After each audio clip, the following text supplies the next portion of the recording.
Immigration overhaul in 30 years on a bipartisan 68-32 vote.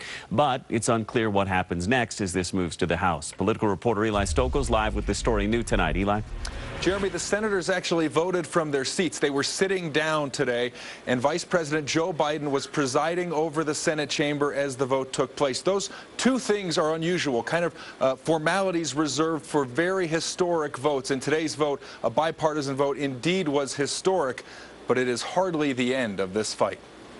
A proud day for Senator Michael Bennet, who helped craft this immigration overhaul. For me, this all started in Colorado, because everywhere I went, Mr. President, I heard people talk about how the broken immigration system was affecting them. He was part of the bipartisan Gang of Eight that came up with this bill, which will ramp up security on the U.S.-Mexico border and create a path to citizenship for 11 million undocumented immigrants. This bill reaffirms that we are a nation that respects the rule of law, and reaffirms our history, that we are a nation of immigrants. The bill as amended is passed. 68 of the 100 senators voted yes Thursday, a majority that included every single Democrat and 14 Republicans, led by Gang of Eight members John McCain and Marco Rubio, the party's leading 2016 presidential contender, both trying to save the GOP with Hispanic voters while risking revolt from the conservative base. Rubio, like Bennett, spoke about his family's immigration story.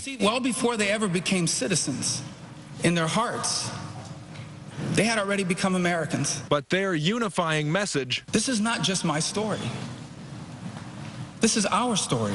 May be lost in dysfunctional D.C., where this bill now heads to the House, where Republican Speaker John Boehner said today it's dead on arrival, so that lawmakers there can draft their own version, focused mostly on expanding border security. If immigration reform is going to work, it's essential that the American people have the confidence that it's being done correctly.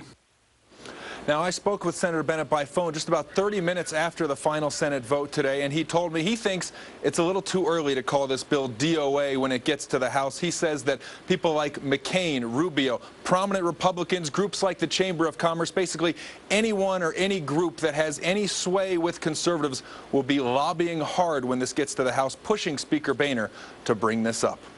Reporting live, Eli Stokols, Fox 31, Denver. Thanks, Eli. Also